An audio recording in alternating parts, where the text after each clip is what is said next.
Hello students, welcome to Vedatva classes.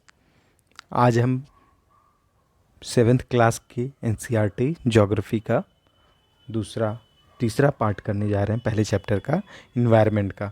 इसमें हम देखेंगे, पिछले में हमने देखा था नेचुरल इन्वायरमेंट का, अब इसमें हम देखेंगे human environment.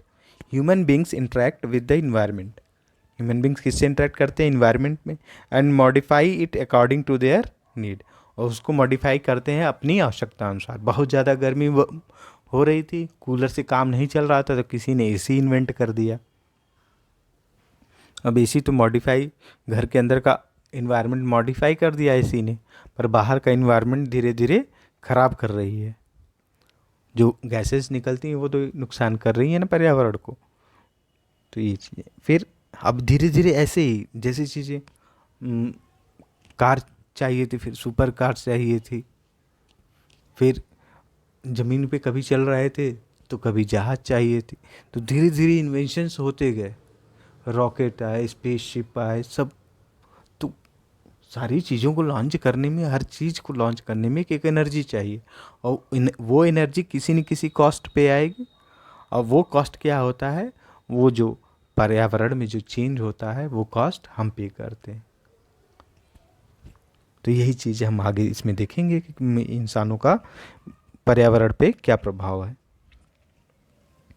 They led a simple life, they led a simple life and fulfilled their requirements. Early humans adapted themselves to the natural surrounding. पहले के इंसान क्या थे? वो इसी प्राकृतिक पर्यावरण में अपना गुजारा कर रहे थे। पर जैसे जैसे ह्यूमन आगे बढ़ता गया, सभ्यता बढ़ती गई, नई नई चीज़ों का आविष्कार होने लगा, तो चीज़ें सब चेंज हो गई, डेवलपमेंट होने लगा। अब तब में डेवलपमेंट में, आज के डेवलपमेंट में बहुत अंतर होगा। पहले के लोग कैसे रहते रहे होंगे, आज हम कैसे रह रहे हैं इतनी आधुनिक युग में, और आने वाला युग इससे भी आधुनिक होगा, इससे भी ज़्यादा। With time needs grew and became more varied. समय के साथ क्या हुई? आवश्यकता बढ़ती गई, और उसमें वेरिएशन भी थी। कई तरह की आवश्यकता होगी, गाड़ी चाहिए, एसी चाहिए, घर चाहिए, ठीक ना, फिर लैपटॉप चाहिए, फ्रिज चाहिए, वॉशिंग मशीन चाहिए, मतलब हर चीज़ चाहिए। ए- फिर उसके बाद ऑटोमेटिक चाहिए। अच्छा, फिर उसके बाद मैं बोलूँ तो ऑपरेट होने लगे।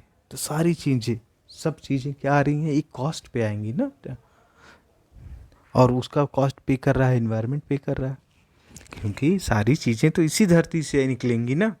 चाहे वो प्लास्टिक हो, लोहा हो, एल्युमिनियम हो, चाहे कुछ भी हो।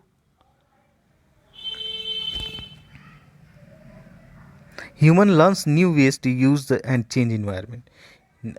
अब ह्यूमंस क्या किया? सीख गए हैं, है ना, कि अब इन्वायरमेंट को कैसे चेंज करना, उसको अपने मुताबिक बना देना है, ठीक ना।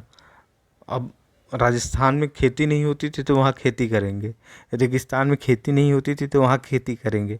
अब वहाँ पे जब खेती होगी तो पानी क्या ज़्यादा लगेगा? तो पानी का वेस्टेज एक तरह से है। जहाँ नेचुरल चीज़ है, जहाँ खेती हो रही थी, वहाँ उस लैंड को खेती में ही ज़्यादा यूज़ करो, इस लैंड को किसी अदर यूज़ में करो। तो जो चीज़ नेचुरली, जो चीज़ जैसे यूज़ करना चाहिए था, अगर इंसान उसे वैसे ही यूज़ किया होता तो आज इतना प्रदूषण और ये जो क्लाइमेट चेंज की स्थिति है हमें देखना नहीं पड़ता। They learn to grow crops, domesticate animals and lead a settled life. धीरे धीरे सब सीखते गए। The wheel was invented, surplus food was produce, barter system emerge. Barter system मतलब कि सामान के बदले सामान, आज रुपए के बदले सामान मिलती है, तब सामान के बदले सामान मिलती थी। हमने गेहूं पैदा किया, हम बाजार में गए, किसी ने चावल पैदा करके लाया, उससे हमने बदल लिया, हो गया barter system. Trade started and commerce developed. Industrial revolution enabled large scale production. अब इंडस्ट्रियल जो रिवॉल्यूशन जब हुआ, है ना, पहले हाथ से चरखे से सूत कतता था, फिर मशीन से कतने लगा, मशीन से कपड़े बनने लगे तो ज़्यादा बनने लगे, लार्ज स्केल पे बनने लगे, प्रोडक्शन कुछ सस्ता भी हुआ, मतलब रेट ऑफ कॉस्ट कुछ कम होगा उसका। फिर transportation become faster, information revolution made communication easier and speedy across the world. Transportation से आज यहाँ बैठे हैं, कल सुबह हम इंग्लैंड में हो सकते हैं, है ना। तो पॉसिबिलिटी हर चीज़ की बना दी इसने। यहाँ बैठे हैं, हम कहीं भी कनेक्ट कर सकते हैं मोबाइल से। Information and communication technology. Have you ever thought why you love eating a juicy watermelon in summer and hot roasted peanuts in winter? तो जो चीज़ जिस वक्त मौसम में अच्छी लगती है उसी मौसम में अच्छी लगेगी। अब perfect balance is necessary between the natural and human environment और natural environment. Humans must learn to live and use their environment in harmonious way. इंसान को ये सीखना चाहिए कि पर्यावरण को कितनी मतलब कि हारमोनियस वे में यूज़ करें, ताकि हम पर्यावरण को तकलीफ़ न पहुंचाएं। और जब हम पर्यावरण को तकलीफ़ नहीं पहुंचाएंगे तो पर्यावरण हमें तकलीफ़ नहीं पहुंचाएगा। अब ये जो एग्जांपल था जूसी वाटरमेलन, तो ठंडी चीज़ें गर्मी में खाते हैं और गर्म चीज़ें हम ठंडी में खाते हैं।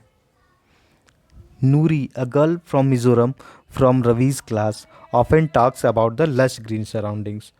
और कहाँ से है मिजोरम? और मिजोरम पहाड़ी एरिया, तो वहाँ वो बात करेगी। जैसे पिछले चैप्टर में एक जगह हम देख रहे थे, किसी क्लास में देख रहे हैं शायद इसी में, अगर रेगिस्तान है तो ऊँट की बात होगी, और केरला है तो वहाँ पे जैकफ्रूट की बात होगी, रबर प्लांटेशन की बात होगी, इलायची के बागानों की बात होगी, चाय के बागानों की बात होगी, टूरिज्म की बात होगी, है ना। उसी तरह म्यूज़ो भी है, पूरा हरा भरा पहाड़ी एरिया। तो often talks about lush green surroundings of her place. Seeing Ravi upset at having lost his playground, Nuri invited him to visit her home state during coming vacation. अब रवि का तो प्लेग्राउंड पे तो बिल्डिंग बन रही है, तो नूरी कहती है तुम उदास ना हो, तुम समर वेकेशन में मेरे यहाँ आ जाना, मेरे यहाँ तो पूरे खुले मैदान है, मैदान ही मैदान, जितना खेलना हो खेलना। Ravi's teacher asked the students to draw the landscape, houses and activities of the people and places they visit during the holidays. अच्छा टीचर